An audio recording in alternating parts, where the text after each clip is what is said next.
Di tepi sungai yang tenang, kabar buruk selalu menempel pada nama Raka. Lelaki itu dikenal sebagai pemancing fanatik, tapi bukan untuk menghidupi keluarganya. Warga menyebutnya suami terburuk, karena waktunya habis untuk duduk di tepi sungai dan malamnya tenggelam di meja judi. Istrinya, Sari, hanya bisa menahan malu sambil bekerja keras di pasar demi menghidupi anak mereka. Raka tak pernah merasa bersalah. Setiap pagi ia berangkat dengan joran di tangan, seakan dunia hanya berputar di sekeliling air sungai.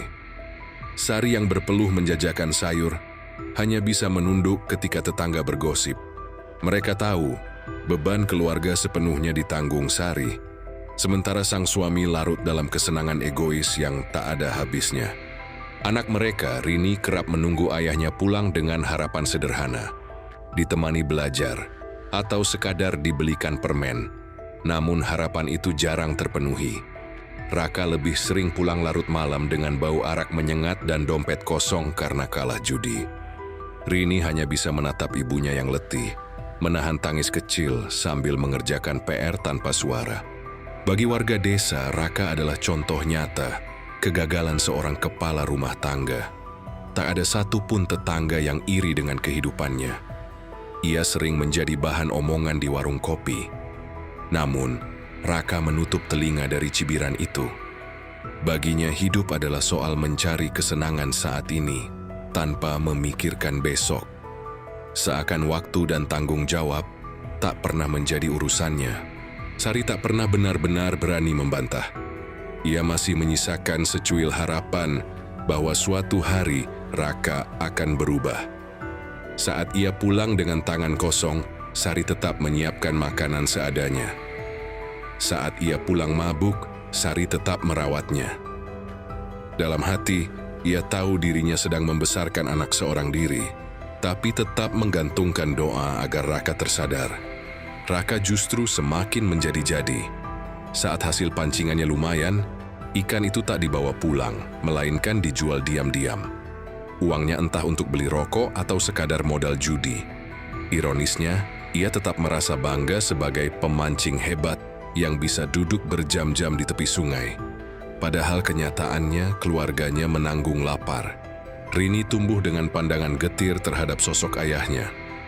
Teman-temannya sering mengejek karena ayah mereka bekerja keras, sementara ayah Rini hanya pemalas. Setiap kali mendengar ejekan itu, Sari menahan air mata di balik senyuman. Ia tak ingin anaknya tumbuh penuh benci, walaupun dalam hati ia pun mulai kehabisan sabar menghadapi Raka. Hari-hari berlalu tanpa perubahan. Raka semakin jauh dari rumah, sibuk dengan dunia sungai dan meja judi. Sari semakin pasrah, hanya mengandalkan tenaganya untuk tetap bertahan. Namun jauh di dalam hati, rasa cinta dan ikatan pernikahan yang dulu pernah manis masih menahannya untuk benar-benar meninggalkan Raka. Sungai itu menjadi saksi bisu atas segala kebiasaan buruk Raka. Tempat yang bagi warga lain adalah sumber kehidupan, bagi Raka hanya sekadar arena pelarian. Ia duduk di tepi sungai menatap arus tenang, seakan di sanalah ia menemukan makna hidup. Tapi semua orang tahu, sungai yang tenang sering menyimpan bahaya. Sari, dengan lelah yang menumpuk, sering mengintip dari kejauhan melihat suaminya memancing.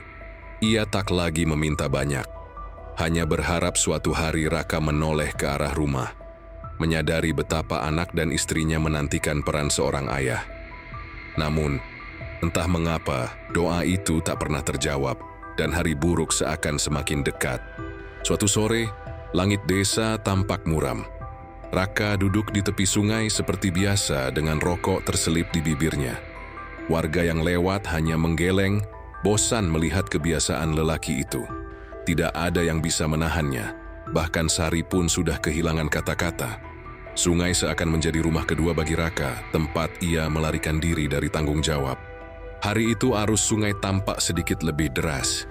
Beberapa nelayan memilih untuk tidak turun, tapi Raka merasa dirinya tak terkalahkan. Hanya pengecut yang takut air, gumamnya sambil mengulur kail. Ia tak sadar, setiap langkahnya ke arah sungai sebenarnya adalah undangan bagi bahaya yang sudah lama mengintainya di bawah permukaan. Seekor buaya besar diam-diam mengintai dari balik lumpur. Hewan itu sudah lama berkeliaran di sekitar sungai, namun jarang terlihat. Warga biasa berhati-hati, tapi tidak dengan Raka. Baginya, ancaman hanyalah cerita menakut-nakuti. Ia tertawa kecil sambil menghayal kemenangan judi dari hasil ikan yang mungkin didapat hari itu. Sari, yang baru pulang dari pasar, sempat melihat Raka dari kejauhan. Ia ingin memanggilnya pulang, tapi hanya berdiri terdiam. Suaminya terlalu keras kepala untuk mendengar. Lagi pula, apa gunanya bicara jika nasihat selalu masuk telinga kanan keluar telinga kiri?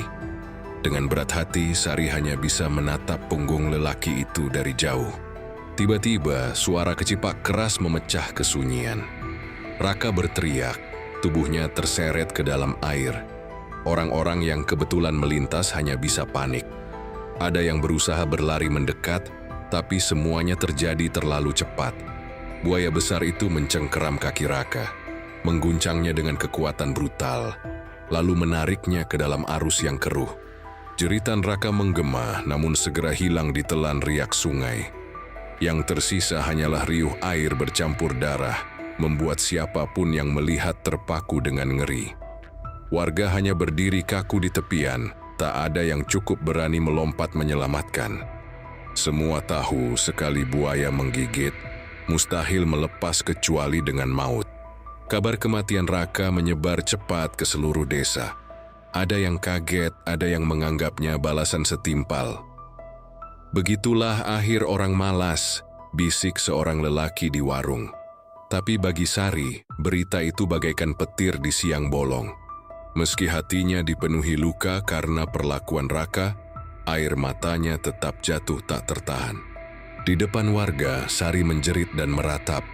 Anak mereka, Rini, menangis histeris di pelukannya. Semua orang heran, bagaimana bisa seorang istri tetap berduka sedalam itu, padahal ia sudah lama hidup menderita.